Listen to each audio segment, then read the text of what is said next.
மதுரை மாவட்டம் திருமங்கலம் அங்கே நடந்த ஒரு உண்மை சம்பவத்தை தான் இன்றைக்கி நான் உங்கள்கிட்ட பதிவு பண்ண போகிறேன். ராஜேஷ்குமார், அபிநயா அப்படிங்கிற 2 பேர் கணவனும் மனைவியாக வாழ்ந்துக்கிட்டு வந்தாங்க. இந்த ராஜேஷ்குமார் ஒரு ஐடி கம்பெனியில் வேலை பார்க்குறாரு. அபிநயாவும் ஐடி கம்பெனியில் வேலை பார்க்குறாங்க. 2 பேருக்குமே நல்ல வருமானம், நல்ல ஒரு சொகுசு வாழ்க்கை, லக்ஸூரியான லைஃப் நல்லா போயிட்டுருந்த அவங்க 2 பேருடைய வாழ்க்கையில் கருத்து வேறுபாடு காரணமாக பயங்கரமான பிரச்சனைகள் அவங்க வாழ்க்கையில் 2 பேருக்குள்ளே உருவானுச்சு.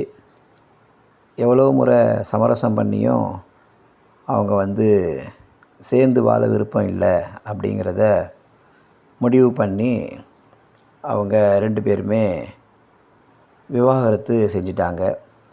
இந்த சூழ்நிலையில் தான் அபிநயா திருமங்கலம் காவல் நிலையத்தில் ராஜேஷ்குமார் மேலே ஒரு வழக்கை பதிவு செய்கிறாங்க. இந்த ராஜேஷ்குமார் அழைத்து பேசுகிறாங்க இன்ஸ்பெக்டர். ஆனாலும் 2 பேருக்குள்ளே சமரசம் ஏற்படலை. ஒரு கட்டத்தில் அந்த கீதா அப்படிங்கிற இன்ஸ்பெக்டர் நேம் கீதா, காவல் ஆய்வாளர். இவங்க என்ன செய்கிறாங்க, நீ அபிநயா கிட்ட அவங்க ஃபேமிலி சார்பாக உனக்கு திருமணத்துக்கு நகைலாம் கொடுத்துருந்தாங்கள, அந்த நகையெல்லாம் கொண்டு வந்து நீ என்கிட்ட கொடுத்துரு, ஸ்டேஷனுக்கு நீ கொண்டு வந்து கொடுத்துடணும் அப்படின்னு சொல்லி ராஜேஷ்குமாரை கேட்டிருக்காங்க. உடனே அவரும் சரி, போலீஸ்காரங்க கேட்குறாங்களே, அதுவும் இன்ஸ்பெக்டர் கேட்குறாங்களே அப்படின்னு சொல்லி அவரும் எல்லா நகையும் கொண்டு வந்து ஸ்டேஷனில் கொடுத்துட்டாரு ராஜேஷ்குமார். அதுக்கு பிறகு இவங்க இந்த 100 சவர நகையில் அதை எடுத்து இவங்க கீதா எடுத்து வச்சுக்கிட்டு அபிநயாட்ட கொடுக்கறதுக்கு காலதாமதம் பண்ணிகிட்டே இருந்தாங்க. ஆனால் அபிநயா விடலை. எங்கள் கணவர் கொடுத்த அந்த 100 சவரன் நகையை நீங்கள் எங்கள்கிட்ட திரும்பி கொடுத்துடணும் அப்படின்னு சொல்லி கேட்டுகிட்டே இருந்தாங்க. ஆனால் ஒரு கட்டத்தில் இவங்க காலதாமதம் பண்ணுறாங்கன்றதை அபிநயா புரிஞ்சுக்கிட்டு மதுரை சரக டிஐஜியாக இருக்க ரம்யா பாரதி கிட்ட கம்ப்ளைண்ட் ரைஸ் பண்ணுறாங்க. இந்த கம்ப்ளைண்ட்டு அவங்கள்ட்ட போனோடதும் அவங்க கீதா இன்ஸ்பெக்டரை கூப்பிட்டு எச்சரிக்கிறாங்க.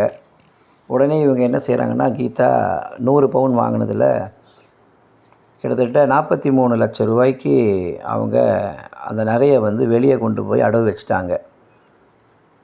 ஆனால் இந்த விஷயத்தை அவங்க மேலதிகாரிகிட்ட சொல்கிறாங்க. நான் பணத்தை அவங்கள்ட்ட கொடுத்துருவேன், கூடிய சீக்கிரம் அவங்களோட நகையை நான் மூட்டு கொடுத்துருவேன் அப்படின்னு சொல்கிறாங்க. ஆனாலும் சொல்லியும் கொஞ்ச நாள் காலதாமதமாகி அவங்க ஏப்ரல் மாதத்தில் 100 பவுன் கொண்டு வந்து ராஜேஷ்குமார் கொடுத்துருந்தாரு. அதுக்கு பிறகு 20ஆம் தேதி மே மாதம் அந்த நாளில் கிட்டத்தட்ட ஒரு 20 பவுன் நகையை மட்டும் கொண்டு வந்து கொடுத்துருக்காரு இந்த கீதா இன்ஸ்பெக்டர். ஆனாலும் மீதி என்னுடைய நகையெல்லாம் என்னாச்சு அப்படின்னு கேட்கும்போது மறுபடியும் அவங்க காலதாமதம் பண்ணியிருக்காங்க. உடனே அபிநயாவும் மறுபடியும் சரக டிஐஜி கிட்ட மறுபடியும் கம்ப்ளைண்ட் பண்ணுறாங்க. இதை வார்ன் பண்ணி சஸ்பெண்ட் பண்ணுறாங்க ரம்யா பாரதியை. அதுக்கப்புறம் இப்போ மறுபடியும் ஒரு 42 சவர நகையை கொண்டு வந்து கொடுக்குறாங்க. கொடுத்து அதுக்கப்புறம் இதை உயரதிகாரி வார்ன் பண்ணுறாங்க, முழுசாக எல்லா நகையும் கொடுக்கணும் அப்படின்னு சொல்லி. ஆனாலும் இவங்க அந்த 42 சவரம் மட்டும்தான் கொடுக்குறாங்க. அதுக்கு முன்னாடி ஒரு 20 சவரம் கொடுத்துருக்காங்க. அதுக்கப்புறம் 42 சவரம், கிட்டத்தட்ட ஒரு 62 சவரம் நகையை திரும்ப கொடுத்துருக்காங்க இந்த கீதா இன்ஸ்பெக்டர். அதுக்கு மீதி இருக்கிற நகை அவங்க கொடுக்காம காலதாமதம் பண்ணிகிட்டே இருந்திருக்காங்க. கூப்பிட்டு எச்சரிக்கிறாங்க, ஆனால் சஸ்பெண்ட் பண்ணுறாங்க. ஆனாலுமே ஒரு ரெஸ்பான்ஸுமே அவங்க பக்கம் இல்லை. அதனால் இப்போ என்ன பண்ணிட்டாங்க, கீதா இன்ஸ்பெக்டரை கைது பண்ணிட்டாங்க. இந்த விவகாரம் தான் ரொம்ப பரபரப்பாக திருமங்கலத்தில் போய்கிட்டு இருக்குது, மதுரை மாவட்டத்தில். இது பாருங்கள், என்ன ஒரு சூழ்நிலைன்னா,